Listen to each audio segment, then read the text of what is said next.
Well, that is Joe Biden, of course, President-elect Joe Biden, talking about the US coming together as a nation. And when it comes to looking beyond America's borders, Biden has some changes in the pipeline. His message is the US is back in the game. America's back. We're at the head of the table once again. I've spoken with over 20 world leaders, and they all are literally really pleased and somewhat excited. America's going to reassert its role in the world and be a coalition builder. Well, that's something my next guest seems to agree with. The EU's former foreign policy chief, Federica Mogherini, just tweeted a video of Biden's cabinet picks and said, quote, "Welcome back, America." Well, she joins me now from Bruges in Belgium. Welcome back, America, you said. Federica, welcome to the show. Where does Team Biden start, or where, at least, do you hope they will start? Well, first of all, great to join you, Becky. Good morning to you and good evening from here. Yes, it's a feeling of welcoming back our main partner, the United States. Europe has probably missed this partnership in the last few years. And, well, I think the to-do list is very long on the world stage. Combating the virus together, we are in this together, also across the Atlantic, I would say globally. The economic effects of the pandemic that are going to hit hard our societies in America, in Europe, and elsewhere. Climate change. I'm so happy to see my good friend John Kerry back on this topic that I know he's passionate about. But also some key security and foreign policy issues. I think of reinvesting truly in the NATO military alliance. I think of rejoining, hopefully, the Iran nuclear deal. I think of working together hand in hand across the Atlantic with the United Nations on the crises and the wars that are affecting our region, but beyond our region, our world, from Syria to Libya, many conflicts in Africa, situations that without our common work, without our partnership, don't have any hope of being solved. Yeah, interesting. And I want to talk to you about Iran, but I do want to make the point that I think the restoration of what America would see as its sort of democratic values, including those of human rights and the issue of climate change. When I talk to sources, to people who make decisions on foreign policy around this region of the Middle East, they have highlighted the change in the American leadership from Trump to Biden as key on those 2 points, climate change and the restoration of human rights and democratic values. So those are interesting, and let's talk about those. I do want to start, though, with Iran, because I know that's an issue very, very close to your heart. You are very much involved on the European side in not just the building of the JCPOA, but the actual sort of how it worked during the years that it was running. Although Joe Biden has pledged to return to the deal, he does say, Federica, that it needs to be updated. I spoke to Mara Rudman yesterday, a lady I think you will know well, whose name has been floated as a potential senior advisor to Joe Biden on foreign policy. Have a listen to what she told me. There are challenges that this new team will face around the world based on how President Trump and his administration has proceeded. And the Iran file is, I would put firmly in that category. I believe this team, certainly President-elect Biden, as well as those he has designated in his important lead positions, have the experience, have the knowledge base. Yeah, and we talked about the fact that there are sort of 2 parts to a potential Biden policy on Iran. Part 1 being the restoration of the JCPOA as it stands and getting Iran and the US back into compliance. And then Part 2, which is something that's really important to those I speak to in this region, which is addressing the ballistic missile program and Iran's malign behavior in this region. Federica, do you believe, after 4 years of a Trump administration and its maximum pressure campaign on Iran, that the US under Biden is approaching Iran now from a position of strength or weakness?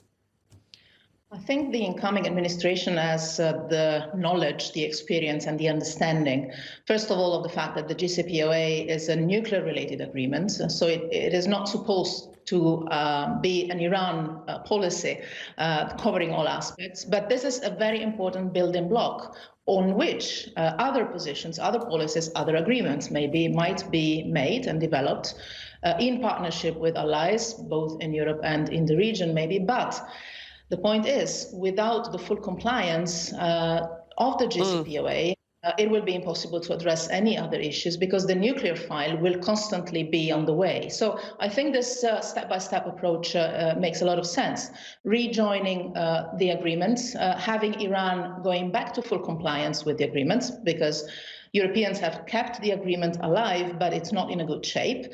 So first step, full compliance from all sides to the agreement, and then building on this, exploring the possibilities of having a more cooperative regional order, arms control, definitely a different regional dynamic that was needed and that actually started to be put in place. But then after a few months, the administration in the United States changed and everything was interrupted. Joe Biden has said his foreign policy will take a more multilateral approach aimed at repairing Washington's relationships with key allies. His approach to Iran will likely, as we've been discussing, prove his commitment to that. And I know that you have said that Europeans will feel, quote, less lonely come January. He has made some significant first calls to European leaders. I think we should point that out. But do you believe that this multilateral approach is actually possible in a world where it actually feels like multilateralism has had its day? You know, it's not only possible, it's very much needed. There's no way, and I think President-elect Biden has pointed this out very clearly. There's no way that any country in the world, no matter how big and powerful it is, no matter if it's even the United States, no way it can solve alone the crisis and the challenges of today. From the virus that is affecting our lives, literally, to the economic impact of it, climate change, this requires cooperation internationally. So I think that the major expectation we all have and the major challenge for the new administration will be to shift from an approach that was based, and is still based today in the White House, on competition and a zero-sum game, to an approach that builds partnerships to solve common problems. Then obviously, America has its own interests, Europe has its own interests. In many cases, they converge, and on all these cases, we'll be happy to work together. On some other issues, there might be the possibility of having minor divergences, and it's perfectly fine. The point is the approach you have towards the word problems.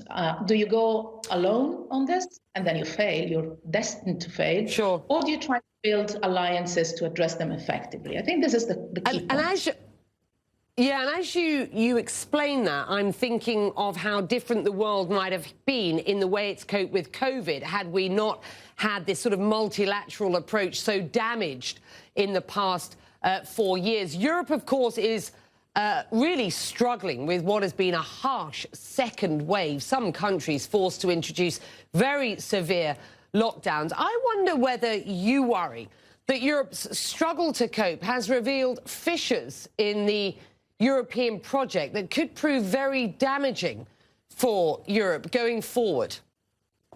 No, I think on the contrary, this pandemic and the second wave and the economic shockwaves that is producing in our societies, in our economies, is actually strengthening our ties, because we all realize now that without the economy of scale of the European Union, our countries alone would not cope.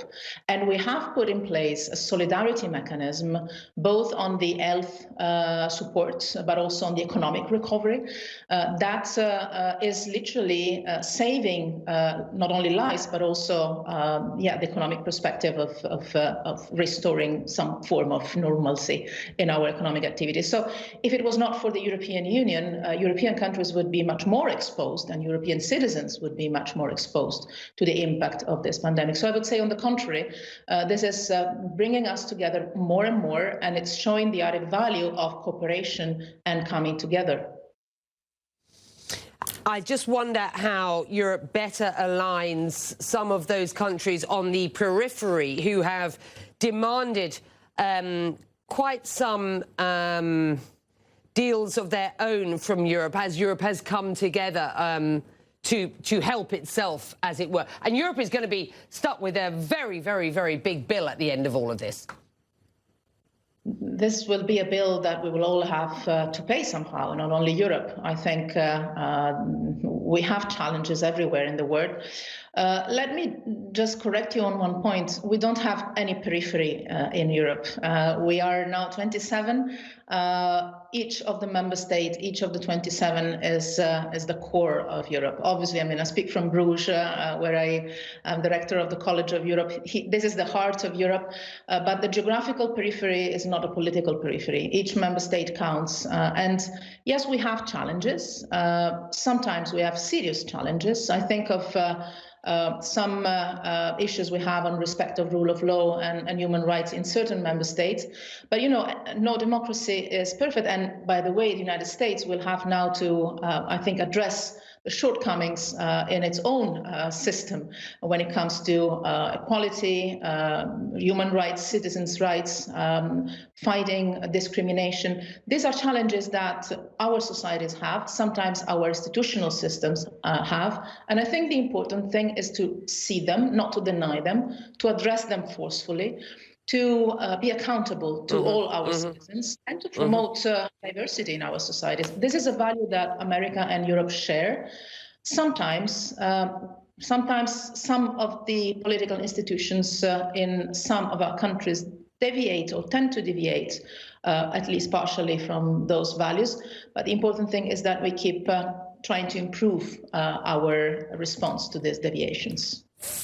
And I know the Federica, it's going to be fascinating to talk to you as the Biden team, particularly the Biden foreign policy team, gets its feet under the table, gets their own desks, as it were, post January the 20th. Now that this transition period is, is underway, and you and I should talk again as we begin to see their policies revealed. It's been fantastic talking to you about what we might expect going forward. We're going to take a very short break. Back after this.